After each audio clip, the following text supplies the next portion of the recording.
Graduation season is in full swing at colleges and universities around the country. Even though the pandemic is easing its grip in the U.S., it has triggered many bigger questions about what schools should be doing in the months to come.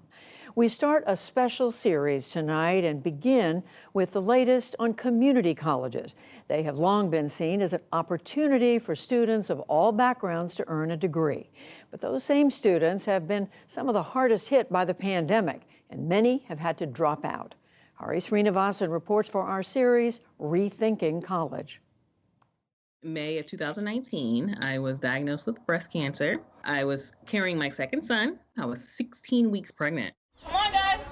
By the time Fandria Preston finally finished her cancer treatment, COVID-19 had shut down much of the country. But after 10 years as a medical assistant in the middle of a pandemic, the mother of three decided to go to community college.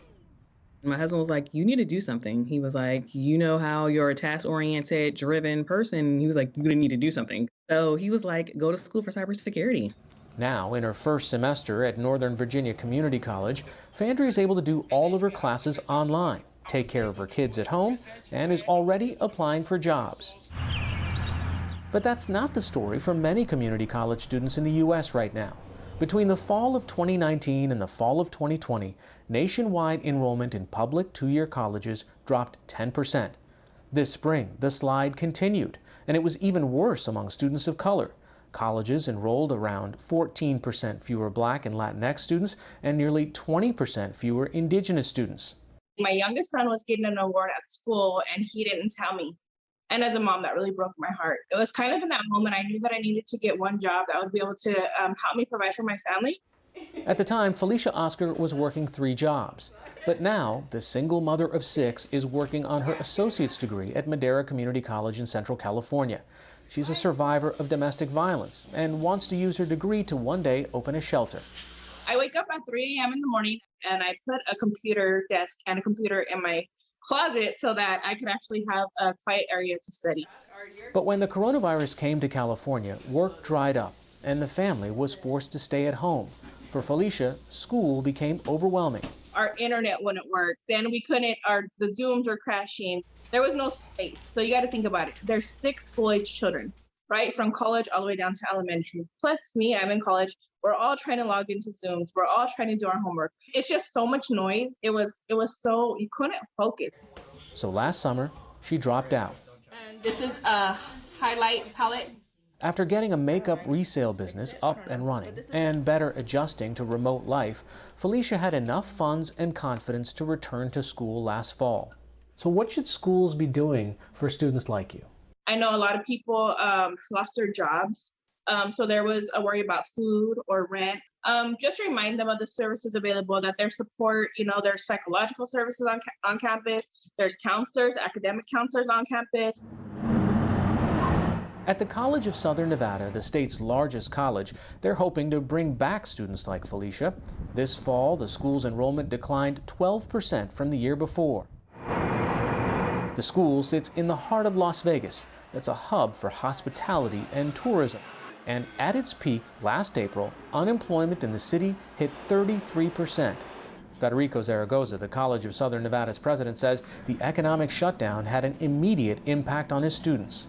Financial reasons was the primary reason given for students stopping out. Almost 40% of those students had a scenario where they had to decide between rent, food, and a college expense. And many of our students were more comfortable with an in-person environment than online courses. Zaragoza hopes that by connecting students to financial assistance, food pantries, and mental health counseling, they can help students get back on a successful career path. Even if you have more people looking for work, if the skills that they bring aren't aligned to the skills required by employers, you're still going to have structural unemployment. Why has this decline been so severe? Tom Brock and his colleagues at Columbia University's Community College Research Center have pored over U.S. Census data and find households with community college students are harder hit. In a lot of these households, if the breadwinners lose their job, the person who might be going to community college might be drafted in to help the house. Absolutely. And it's important to remember that it may be the breadwinner himself or herself who's the community college student.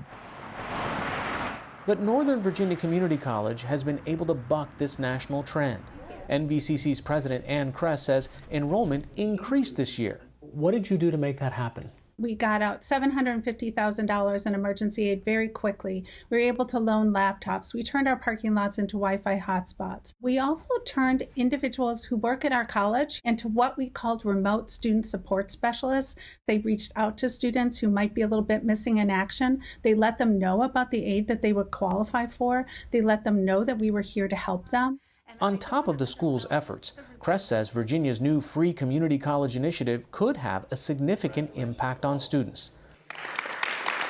The program provides free tuition for low and middle income students in high demand fields, as well as funding for other expenses like transportation and childcare. Don't touch it, don't touch. That extra help can make a huge difference for students like Fandria Preston.